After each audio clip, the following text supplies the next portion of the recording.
You are listening to the Bureau Chiefs with Michael Serapio, a prime-time politics podcast from CPAC.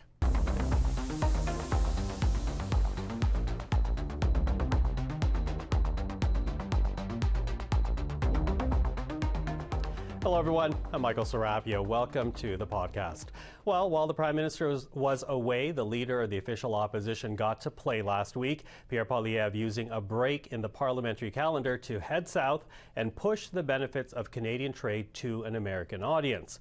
In Poilievre's trip, they included stops to Detroit, where he talked about manufacturing and cars, to Texas, where he talked about energy, and to New York City, where he wrapped up the trip with a speech on Canada-U.S. relations.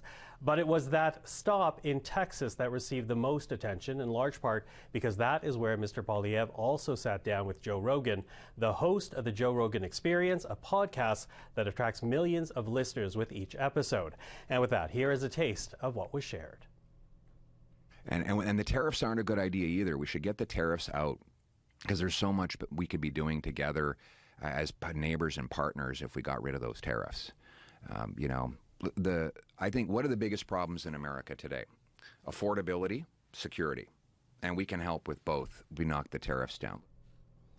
Well, with that, let's bring in the Bureau Chiefs. Robert Fife is the Ottawa Bureau Chief for the Globe and Mail. Tonda MacCharles, the Ottawa Bureau Chief for the Toronto Star. And Joël-Denis Bellavance, the Ottawa Bureau Chief for La Presse. Hello to all three of you. There. Hi, Michael. Okay, so I said a taste, but maybe it should be a soupçon, because that was just that was just 20 seconds of what was a 2.5-hour interview between Joe Rogan and Pierre Poilievre.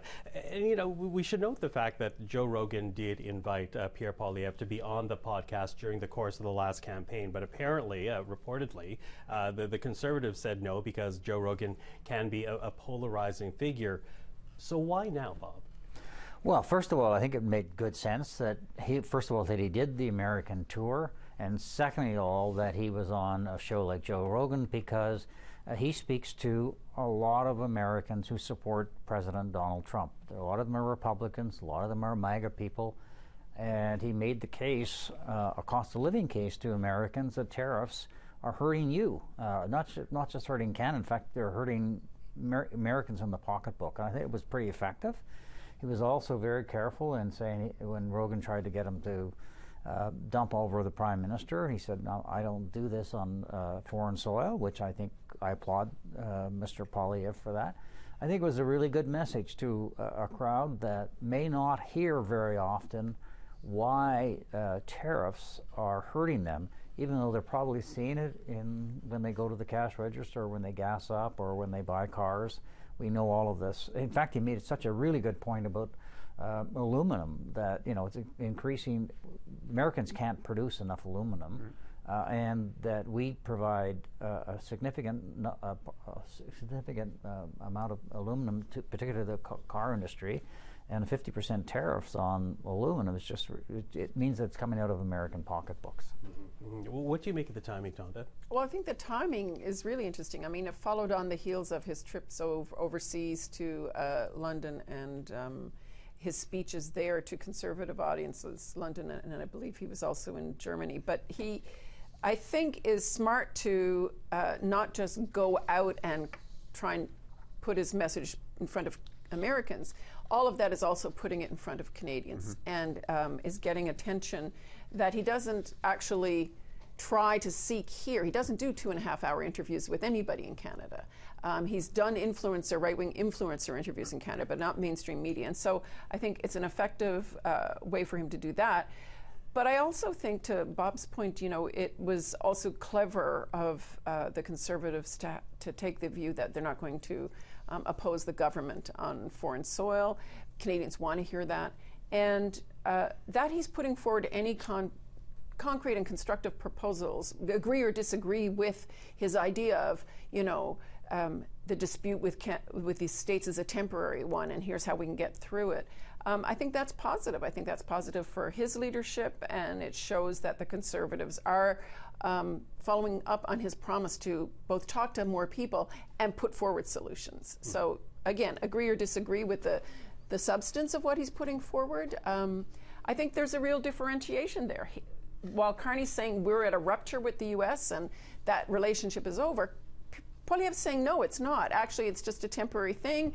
It's a function of who's in the office, and here's why we're invaluable to you, and geography doesn't change that.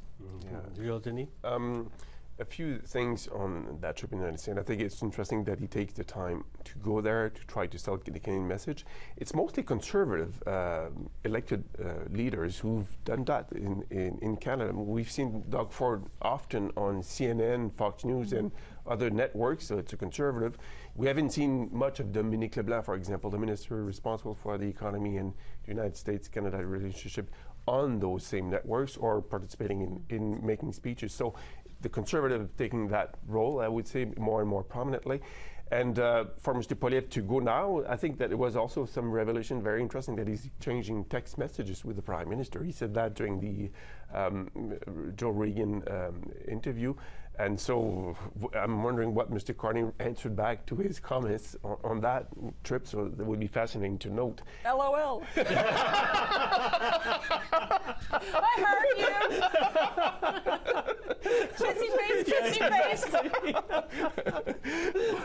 I really want to see the screen now. But also, will Mr. Poilievre make it a habit of traveling to other countries while the House is not sitting? Tonda mentioned that he was in Europe while the House was not sitting. Last week he was in the United States while the House was not sitting. So I think it's a good habit of his. And he's showing that he can be Prime Minister in waiting by making those calls, by making those trips, not only opposing the government in the House of Commons, but also proposing stuff while traveling abroad. So that I think he played Team Canada last week. I can tell you who really likes it, his caucus. His caucus likes that he's putting forward a different image to both Canadians and to conservative allies in other countries. Yeah. Well, let me, sorry. Yeah, I think this is important. You know, we're in a very serious situation with the United States, and they are not negotiating with us now. They've opened the door to the Mexicans. The Mexicans are having bilateral discussions, but nothing is going on right now. And you know, the deadline is July 1st. Whatever is going to happen with UMC or CUSMA, or and when Mr.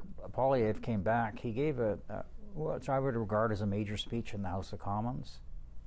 The Prime Minister didn't show up. None of the senior cabinet ministers were there. I think that's a great deal of disrespect for Parliament and for the Leader of the Opposition that they didn't show up to hear his side of the message and to challenge him on their view. It seems more and more under Mark Carney that Parliament is irrelevant. Well, you know, that kind of touches on what I want to raise. You use the terminology of creating this image for Poilievre of a Prime Minister in waiting, when he can go and present policy platforms, in this case, in front of a podcast that's listened to, I think the estimation is about 11 million people with every episode that comes out with the Joe Rogan Experience. But as he's doing that, how much of this was about the domestic audience versus the American audience? Yes, he says he's there to sell Americans on this idea that tariffing Canada is a bad idea.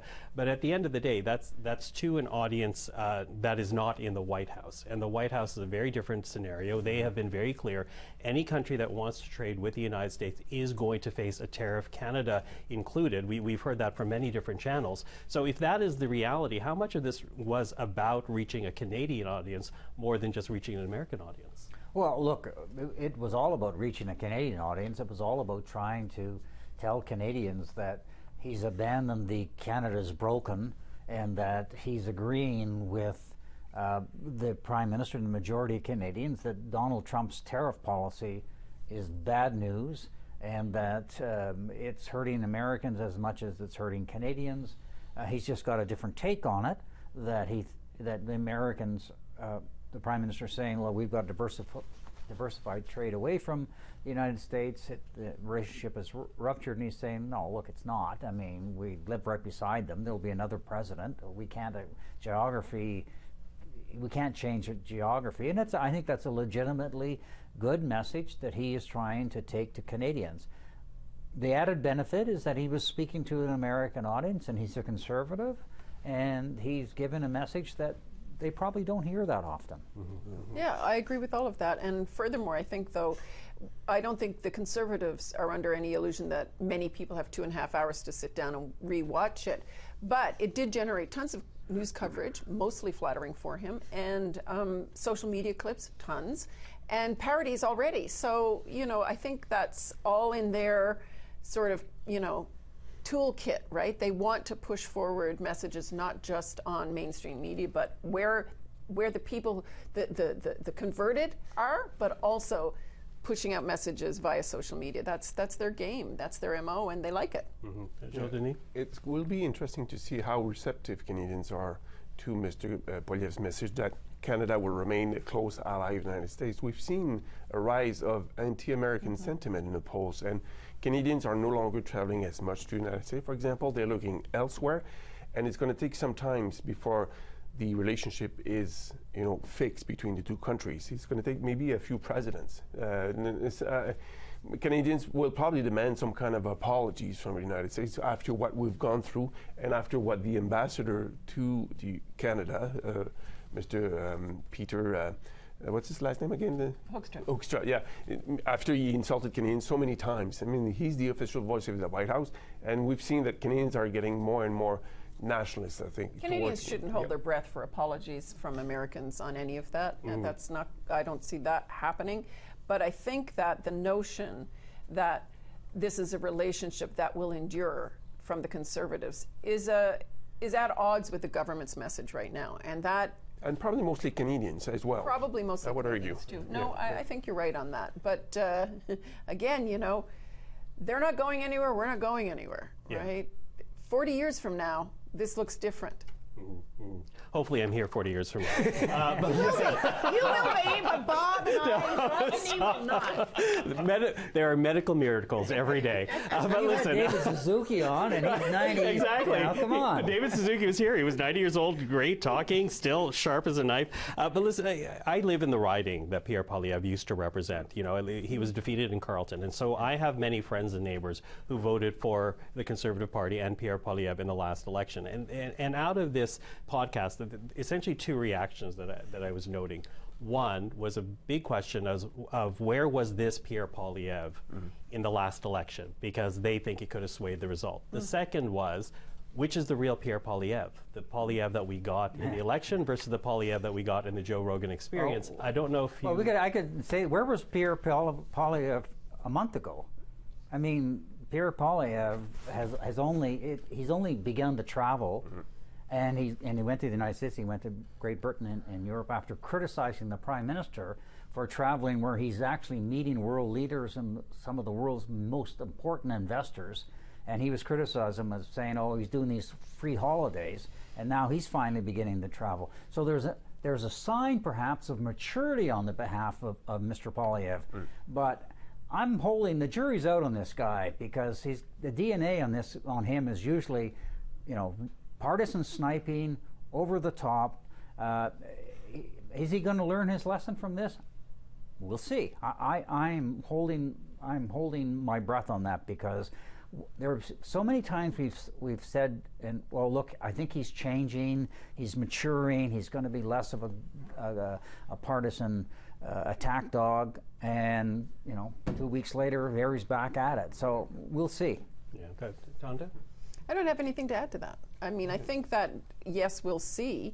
I don't necessarily agree with all of Bob's characterization there, but I think that Pierre Poilievre and a new campaign manager have recognized a very stark reality in front of him. He's probably not going to be able to run in that riding again. The guy who used to have it wants to run there. Where will he run? Will he run back in your riding? We don't know.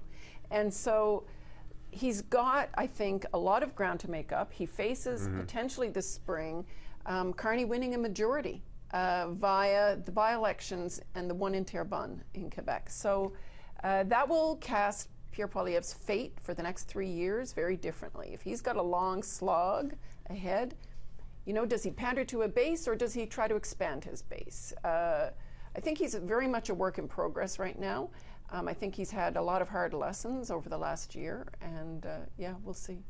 Yeah, I think time will tell whether those changes are permanent. Yeah. He's got to show what he's shown in the last 2 weeks. I mean, he's got people, but it's hard to change perception from the electorate's perspective. Once you made your mind about somebody, it takes time to peel off that perception and bring a new one to the forefront. And so Mr. Poilievre has got a lot of work to do to change the perception, namely in Quebec. Mr. Poilievre's recognition in Quebec, the positive are not very, very high. And so he's got, I think his caucus is hoping that this will be a permanent change, that it will bring more seriousness to his demeanor and be less of a attack dog in the House of Commons and be more Prime Minister in waiting. But as Bob said, look what he did on Don Cherry, was pushing for Don Cherry to have an Order of Canada. Yeah. When nobody thought what would be the impact in Quebec because of many anti-French comments made by Don Cherry, and they missed the boat on that, and he upset his caucus, and I'm assuming that it got prominent news in Quebec. It did, and that's a very good point you're making, Bob. And for the first time that I've seen since Mr. Poilievre is leader, the Quebec caucus split with him on that file. So that's a fracture that you need to fix very quickly, because if you lose the Quebec caucus, it's going to be game over for Mr. Poilievre. Okay. Well, listen, with that, I want to talk about the latest polling as well, because, a quick look right now of what 338 Canada has, and this is what Philippe Fournier, aggregating all the polls, this is what he says would be the result if there were an election today. You see it right there. If there were an election today, Liberals would get about 210 seats, Conservatives 105, the Bloc 22, the NDP 4, the Green Party 2. And when you look at Liberal support right now, we were speaking to Philippe Fournier on the phone, and he said this is the highest level of support the party has had since he launched his website back in 2017. So very notable highs that the Liberals continue to have on the polls across this country. And I don't know if this is, kicking a dead horse. And there was speculation there was a possibility of an early vote. Is there anyone still talking about that? Because if you are a Liberal in the back room, you may want to be jumping on numbers this high. Well, not just the Liberal numbers. What we've never seen before is a Prime Minister preference of between 25 to 29% over. Like, that's unheard of. I mean, being around federal politics, covering it since 1978, I've never seen anything like that. So, yes, there are Liberals who would love to be able to go on an election campaign because they're going to win a majority. But everybody that I talk to around Mark Carney say he does not want to have an election campaign. He feels he's got a mandate, and he's got a lot of stuff that he wants to get done, and so he's not going to pull the plug. But these are Liberals that are talking, and Liberals see advantages, they will take advantages. But I have to take them at the word that the Prime Minister simply does not want to have an election, despite these incredible poll numbers. Yeah, they've said that they think that they've got an agenda, and why would they break away now to campaign and do the whole throne speech, reconstitute everything when they want to get things going? They've got deadlines set, for example, on the pipeline out west and carbon pricing. They've got deadlines that are staggering across a whole bunch of files, housing, major resource developments, the Major Projects Office. So, that's what I hear too. They say, why would we do that? But let's face it. Very tempting. They're Liberals. Never say never. Yeah. I mean, to Bob's point, we've been around here too long to think that, this is done and dusted. Alan McEachern said this when they defeated Joe Clark in 1980. He was with Jim Coots in his car, and he said, "Do you think the Liberals are power hungry?" And he didn't even wait for Jim Coots to respond. He said, "You're damn right, we're power hungry." Which I still have to read the Coots files. But Joël-Denis, what are you hearing?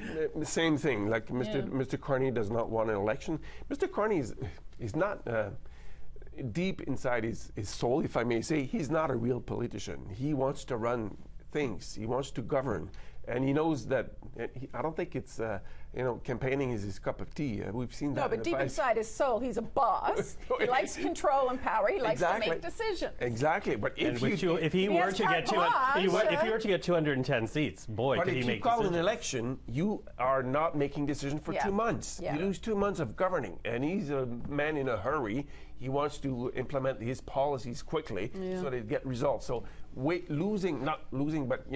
putting aside 2 months of governing is a lot of time for Mr. Carney. And right now the opposition parties are frightened because of those poll numbers, and they're not going to do anything to try to bring him down, bring the government down. So in a essentially, way, he's got a majority right now. He's governing like a majority. But it's still a minority, and anything. Well, which you have the impact of that when you go to the committee level, right? And how they can delay things on the committee level. Absolutely right. But listen, before we are done, because we're quickly running out of time here, I want to talk about the NDP. They will be choosing a new leader this weekend. Angus Reid Institute, they came out with some interesting numbers last week regarding the NDP race. They went back and interviewed 1,000 people who voted NDP in the last 3 elections or so. And of the former New Democratic voters, only 44% of them knew any of the candidates running to be leader. Only some 20% of them had no idea which leader would be best or which candidate would be best to lead the party. What does that say to you about the challenge whoever wins this leadership race will face with trying to rebuild the NDP, get back grassroots support, and revive what once was a movement party? Well, look, I've seen the NDP down in the dumps before under Audrey McLaughlin and Alexa MacDonald, and they came back. And we can't, just like the Liberal Party, when we think the Liberal Party's finished, and they keep coming back. I think the NDP will come back. They have an opportunity here because Carney is running a centrist government, and he's basically abandoned the environmental field, which I think opens the door for the New Democrats. A longer election campaign. If it was early, they'd be in trouble. But in say 3 years from time, they might be able to have staked out grounds on the left of the political spectrum that will attract enough voters to win perhaps more seats than they have right now, which is I think is 6, right? And if they can get above 12, they'd be in good. That would be the progress for them. So I don't think you can count the NDP out, and it looks like that Avi Lewis is probably going to win, and he's got to figure out he needs to get a seat whenever. He'll probably wait until the next election campaign, but he doesn't. He's run twice and has lost twice. Yeah, came third in both times. Third. So, but he's going to have to spend a lot of time, not so much in Parliament.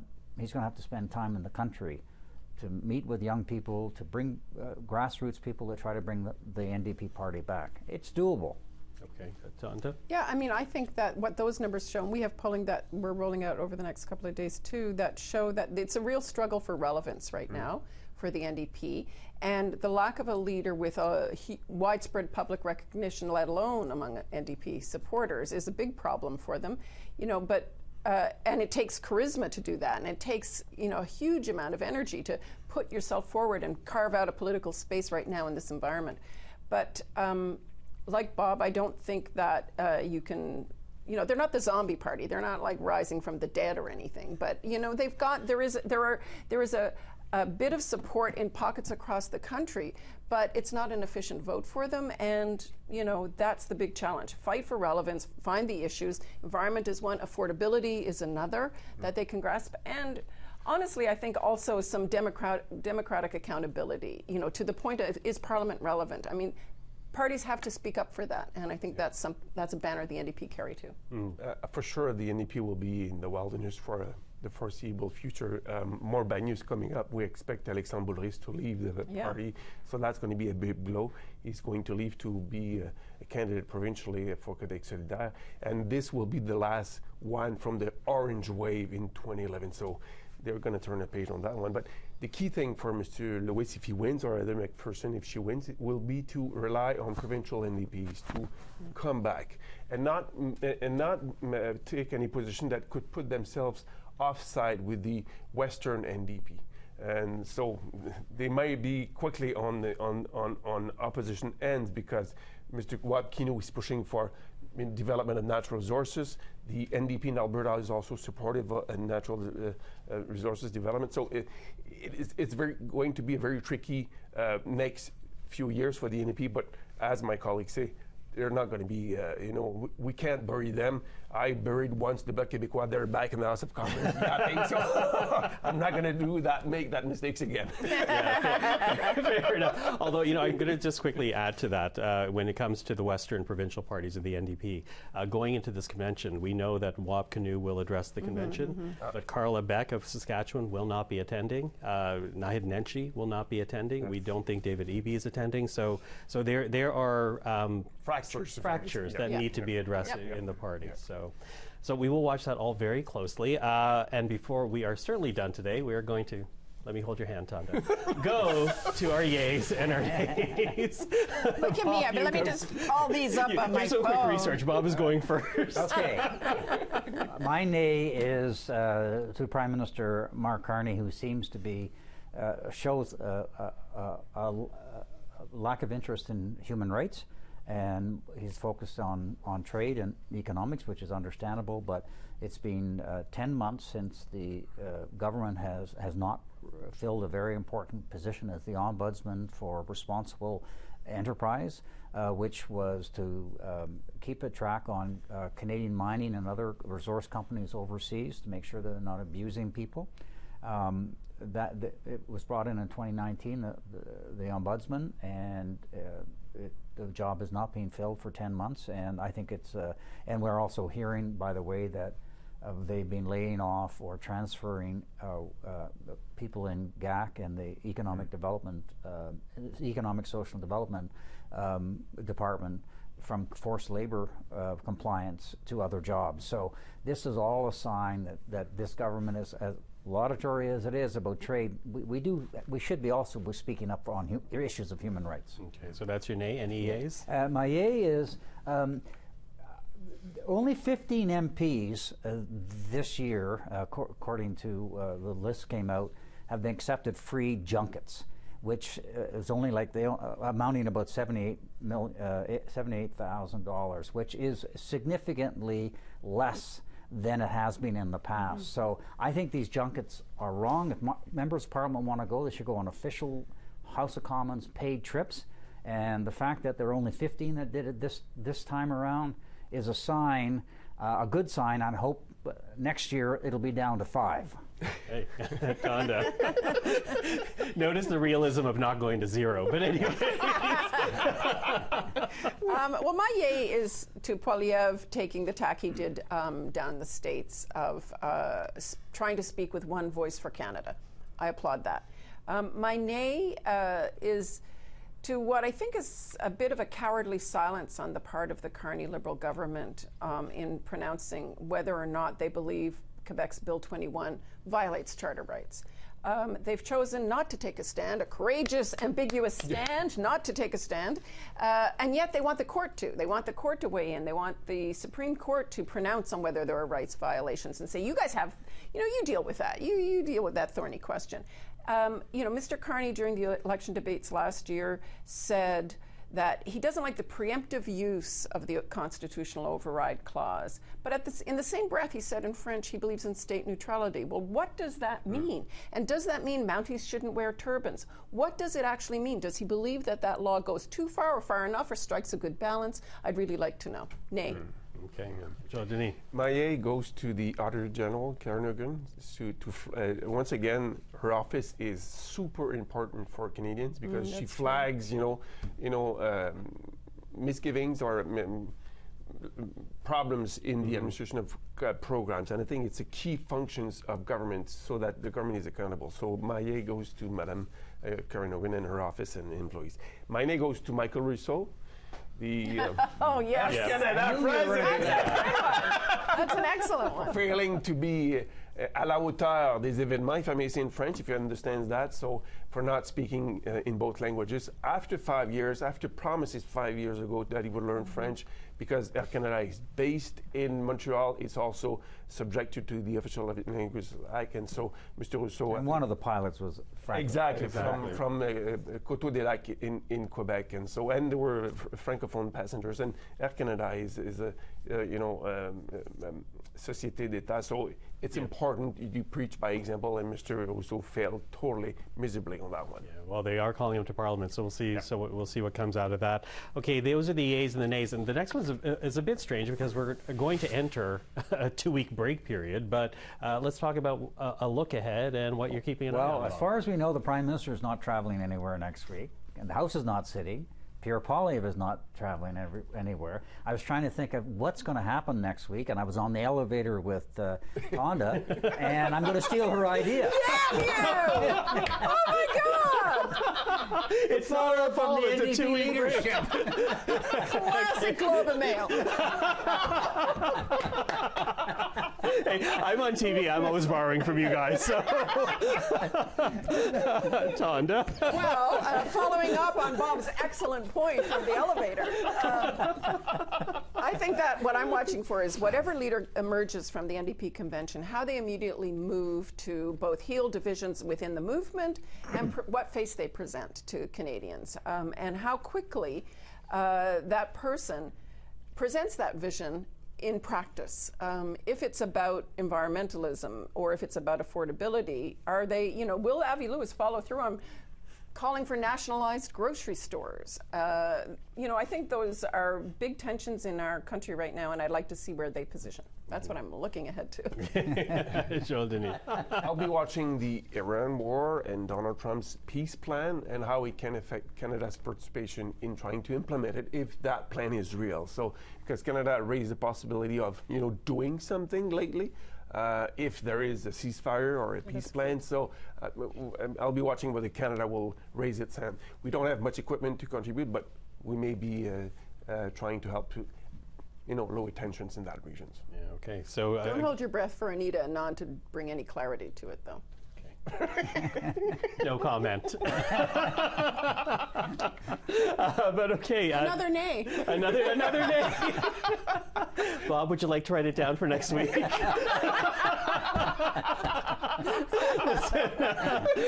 Guys, that was great. Thank you very much. I always appreciate the conversation. Robert Fife, Tonda MacCharles, Joël-Denis Bellavance. Merci à vous. Thank you so much. Merci beaucoup.